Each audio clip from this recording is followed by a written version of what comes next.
दोस्तों, आज हम बात करेंगे आने वाले त्योहार के महत्व की। हर त्योहार की अपनी एक कहानी और महत्व है और आज के इस वीडियो में हम इसी विषय पर बात करेंगे। तो चलिए शुरुआत करते हैं आज के खास टॉपिक पर। दोस्तों, नवरात्रि, दशहरा, करवा चौथ के समाप्त होते ही अन्य बहुत से त्योहार जैसे धनतेरस, दीपावली, गोवर्धन पूजा और भैया दूज के आने की तैयारियां शुरू हो जाती हैं। ये त्योहार होते ही हैं जो घरों में खुशियां ले आते हैं, बिछड़े लोगों को आपस में मिलाते हैं।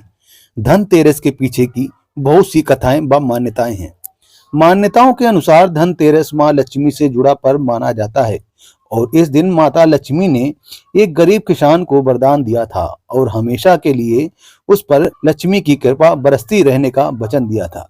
यह दिन यमदेव को भी समर्पित है और पौराणिक कथाओं के अनुसार इस दिन यमराज के निमित्त दीपदान किया जाता है। लोगों का मानना है ऐसा करने से उस परिवार में अकाल मृत्यु नहीं होती है और अन्य कथाओं के अनुसार इस दिन कार्तिक कृष्ण पक्ष की त्रयोदशी तिथि के दिन ही धनवंतरी का जन्म हुआ था। जब वे प्रकट हुए थे तो उनके हाथों में अमृत से भरा कलश था और कलश के साथ प्रकट होने के कारण ही इस दिन बर्तन खरीदने की परंपरा है।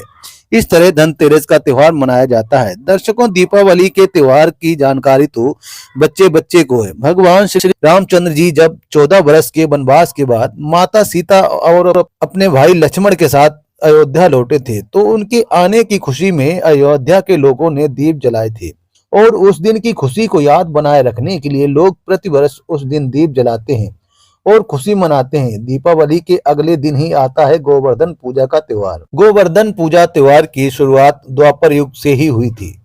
हिंदू मान्यताओं के अनुसार गोवर्धन से पहले ब्रजवासी इंद्र देवता की पूजा करते थे, परंतु भगवान श्री कृष्ण जी ने इनकी पूजा करने से मना कर दिया और उनके कहने पर तकरीबन 1 वर्ष तक गाय की पूजा की और गाय के गोबर का पहाड़ बनाकर उसकी परिक्रमा की।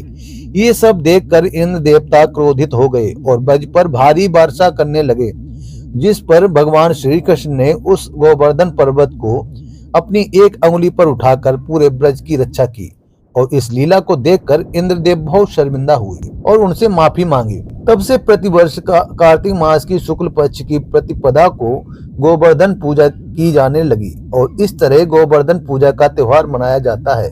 जैसे ही गोवर्धन पूजा पूरी हुई तो भाई दूज की तैयारी प्रारंभ हो जाती है। कार्तिक मास की शुक्ल पक्ष की द्वितीय तिथि को भाई दूज मनाया जाता है और इस दिन भाई अपनी बहन के घर जाता है या बहन अपने भाई के घर आती है। भाई दूज के दिन बहन अपने भाई को तिलक लगाती है और भाई दूज की कथा सुनती है, भाई को मिठाई खिलाती है और उनके उज्जवल भविष्य व लंबी उम्र के लिए प्रार्थना करती है और उसके बाद वे स्वयं भोजन करती है। ये त्योहार भाई बहन के प्रेम का त्योहार है और हर साल इस दिन बहनें अपने भाई को अपने घर पर आमंत्रित करती हैं और उनकी लंबी उम्र व उज्जवल भविष्य की प्रार्थना करती हैं। दोस्तों, ये तो थी इन त्योहारों की कथाएं। अब हम जानेंगे सबसे महत्वपूर्ण बात और वो ये है कि सभी त्योहार मान्यताओं व अंधविश्वास पर आधारित है। ये सब निराधार और व्यर्थ है। जैसे कि धनतेरस, लोगों की मान्यता है कि धनतेरस पर यमराज को दीपदान करने से अकाल मृत्यु नहीं होती है, परंतु ऐसे कितने ही लोग हैं जो ये सब पूजा करते करते भी युवावस्था में ही मृत्यु को प्राप्त हो जाते हैं, तो उनकी रक्षा क्यों नहीं हुई। अब बात करते हैं दीपावली की। भगवान श्री रामचंद्र जी सीता माता के साथ इस दिन अयोध्या लौटे थे तो सभी ने खुशी मनाई थी, परंतु जब माता सीता गर्भवती थी और श्री रामचंद्र जी ने एक धोबी के बैंग कसने पर माता सीता को घर से निकाल दिया था, तो उस दिन का शोक क्यों नहीं मनाते। वो खुशी किस काम की रही जब श्री रामचंद्र जी ने अपनी पत्नी व बच्चे को ही त्याग दिया। गोवर्धन पूजा, भगवान श्री कृष्ण जी ने इंद्रदेव की पूजा बंद करवाकर एक इष्ट की पूजा करने के लिए आदेश दिया था। क्या उस आदेश का किसी ने पालन किया। गोवर्धन पूजा जिसका किसी शास्त्र में प्रमाण नहीं है, वो करने से आखिर क्या लाभ होगा। अब बात करते हैं भैया दूज। यमराज सत्य का पालन करता है, जो जैसा कर्म करता है उसे वैसा ही फल मिलता है।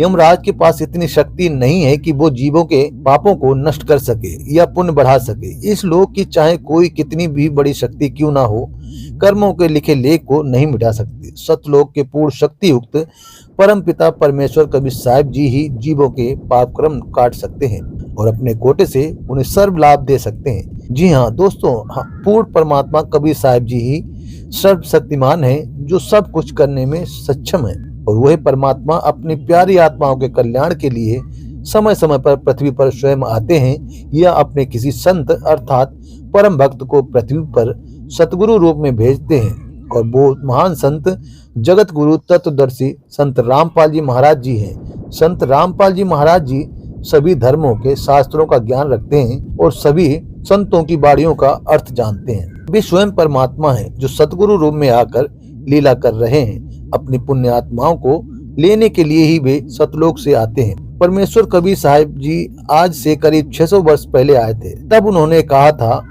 5505 जब कलयुग बीत जाए, महापुरुष फरमान तब जग तारण को आए। अर्थात कलयुग के 5505 बरस बीत जाने के पश्चात महापुरुष जनता के कल्याण के लिए आएगा। और आज वो महापुरुष संत रामपाल जी महाराज जी के रूप में जनता के कल्याण के लिए इस पृथ्वी पर मौजूद हैं। जितना जल्दी हो सके उस महापुरुष को पहचानो और उसके तत्व ज्ञान को ग्रहण करके उनसे नाम दीक्षा लो और अपना कल्याण करवाओ। धन्यवाद।